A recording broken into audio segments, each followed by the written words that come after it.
Mana shu 5 ta dona qog'oz bilan bir necha ming dollar pulingizni tejab qolishingiz mumkin. Qanday qilibligini hozir bir boshdan aytib o'taman. Kamina Baxtiyor Orziyev bir necha yillardan beri turli xil apparatlarni loyihalash va sotish bilan shug'ullanib kelamiz, ishlab chiqaramiz va sotamiz. Va bizga qo'ng'iroq qiladiganlar odatda apparatlar sotib olish uchun telefon qilsa-da, lekin siz bu videoni ko'radigan paytingizda siz istalgan boshqa turdagi, ya'ni texnik qurilmaga bog'liq bo'lmagan istalgan boshqa narsani sotib olishingizda ham ushbu beriladigan ma'lumotlar siz uchun juda ham foydali bo'lishi mumkin. Demak, apparat misolida aytib o'taman. Avvalambor mana shunaqa 5 ta qog'oz olasiz. Birinchisiga yozishingiz kerak bo'lgan narsa bu garantiya qancha vaqtga beriladi. Garantiya qancha vaqtga beriladi? Siz mijoz sifatida telefon qilayotgan paytingizda sotuvchidan qancha vaqtga garantiya berilishini so'rab olasiz va albatta ushbu qog'ozga yozasiz. Ya'ni qancha vaqtga garantiya beriladi? Aytaylik 6 oyga deydimi, 1 yilga deydimi, yozib qo'yasiz. Undan keyin ikkinchi savolga o'tasiz. Qayerlarga garantiya beriladi? Qayerlarga garantiya beriladi? Bu juda ham muhim savol va shoshmasdan agar zarurat bo'lsa sizga ma'lumot berayotgan o'sha telefon orqalimi yoki borgan paytingizda o'sha ko'rishib gaplashyapsizmi, sizga ma'lumot aytayotgan ma'lumotlarni yozib olayotganligingizni bildiring va yozib olishga ulgurmayotgan bo'lsangiz to'xtatib yoki qayta savol berib, albatta hamma garantiyaga kirgan joylarini, kafolatga kirgan joylarini yozib oling.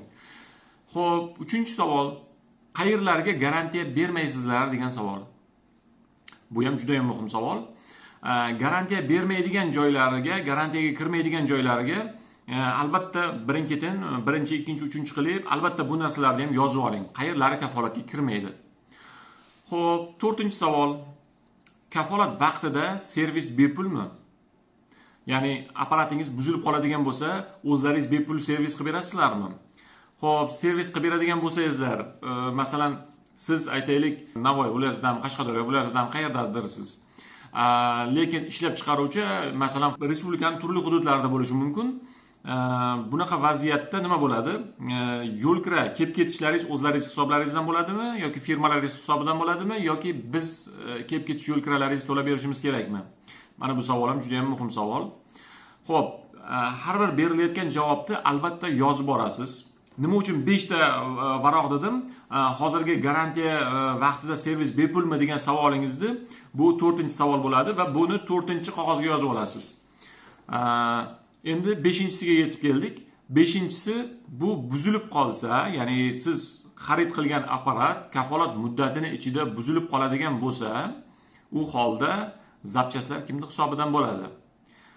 Zapchastlar kimning hisobidan bo'lishi juda ham muhim. Mana shunga o'xshagan savollarni albatta bering. Mana shu savollarning hammasini bir to'p 5 ta qog'ozingizni alohida qaysi telefon nomeriga telefon qilganligingiz, kim bilan gaplashganligingiz va qaysi ishlab chiqaruvchi ekanligini yozib alohida olib qo'yasiz. Bu bitta ishlab chiqaruvchining sizga bergan ma'lumotlari. O'shandan keyin ikkinchi 5 ta varoqni olasiz va xuddi shu savollarni ikkinchi ishlab chiqaruvchiga, ikkinchi sotuvchiga berasiz. Uchinchisi bilan gaplashmoqchi bo'lsangiz, uchinchisiga ham va hokazo. Shunaqa qilib siz 5 talik varoqdan bir necha to'pini oldingizga terib olasiz. Xo'p, aytishingiz mumkin, telefon orqali gaplashayotgan paytimda yozib olsam bo'lmaydimi, голосовой qilib desangiz, ya'ni ovozli holatda yozib olsam bo'lmaydimi deydigan bo'lsangiz, yo'q, buni men mutlaq tavsiya qilmayman. Qog'ozda yozadigan bo'lsangiz, bu ma'lumotlar sizning stolingizda turadi va istalgan punktiga momentalniy qarab solishtirishingiz mumkin bo'ladi. O'shaning uchun albatta qog'oz muhim, albatta yozib olish muhim, ya'ni qog'ozga yozib olish juda ham muhim.